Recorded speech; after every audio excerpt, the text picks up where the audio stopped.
Hello, welcome back to A Broad Abroad.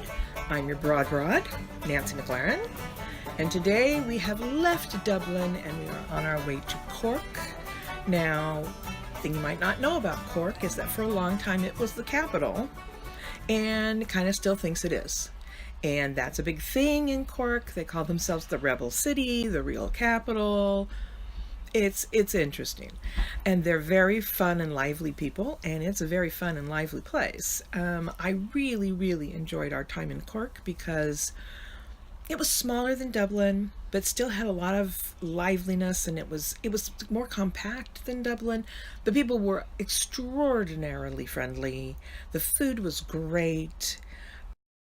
So anyway, before we got to Cork, I thought that it would be a good idea for us to, well, we had Eurail passes. So the way a Eurail pass works is that you buy a certain amount of days, and in 24 hours is a day. So from midnight to midnight, you can go on as many trains as you want to go on.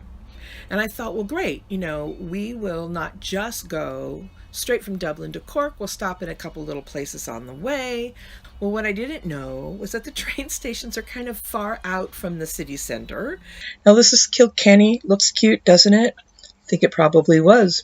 We never saw any of it. This is what we saw. The train station. Kind of old and fun. I do think Lena did go in and see a bit of the castle. That's Kilkenny Castle there in the back. And I think she did see some of that. Our Rick Steve's guide had said to do Kilkenny as a day trip from Dublin. And I wish we had done that because it looked like a really fabulous, fun little town.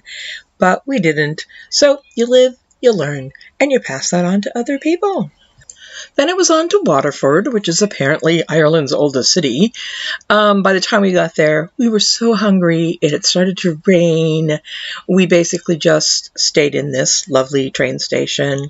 I did at one point go out and take some pictures, and this is basically what I saw, the waterfront.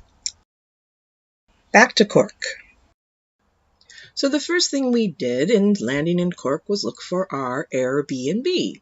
And it was on this amazingly wonderful street, so close to downtown and just like a half a block or block from a great bus station. And you can see how quaint and fun it was. Its only problem was it was up 4 flights of stairs and no elevators. None in Ireland.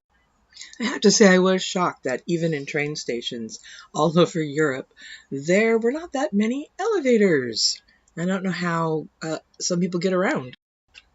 I do know how Lena and I got around on our what became our beloved hop-on, hop-off buses. It took us all over, so we got to see a lot of Cork and figure out where we wanted to go afterwards. Now, I did take a movie on the bus so you could hear a Cork accent, and all I can say is, here it is, and good luck. When he got to do a song, it's three chords straight. I mean, you couldn't make a mistake with it. But he stopped right in the middle of it and blamed the band for making a mistake. I doubt he didn't get that. Anyway, on the left-hand side is the conference centre. Odd shape on the glass. That's exactly how you hold the glass when you're pouring your pointy Guinness. So, did you get that? Yeah, we didn't get much of it either, but it was still fun. And I thought you would like to hear. We'd been told that we couldn't understand the Cork accent, but okay, so most of the time they were right. But it wasn't the only Cork accent we got to know. When we got dropped off here at the main street, we went to an ATM, and at the ATM, we met this incredibly fun guy. Here he is. His name's Dennis.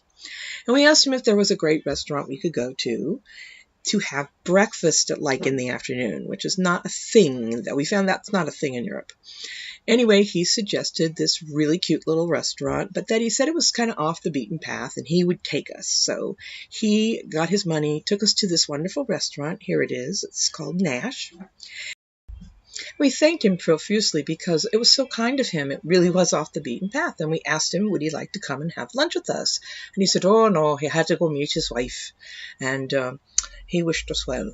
So we went in, here's the menu, we ordered our meal and sat down, and then to our surprise, 5 minutes later, here comes Dennis. And he said, oh, I told my wife I had to go take care of me wee ladies. So we were his wee ladies for the day. Well, I did a great videotape of him, and here he is in all his Corkian glory. Hello, Dennis is from Cork, Ireland. Yes, he's brought I've us. been here all my life. He's brought us to this wonderful little cafe place to have some lunch. There's our Miss Lena. Say hi to everybody. So tell us a very interesting story about Cork. Okay, also Leo the sea lion that goes up and down the Lee River. That's a good story too.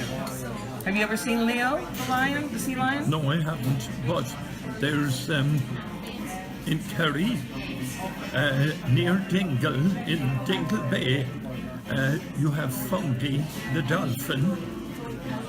Oh yes, and he's been there for about 20 years, and you're guaranteed to see him if you go out in a boat.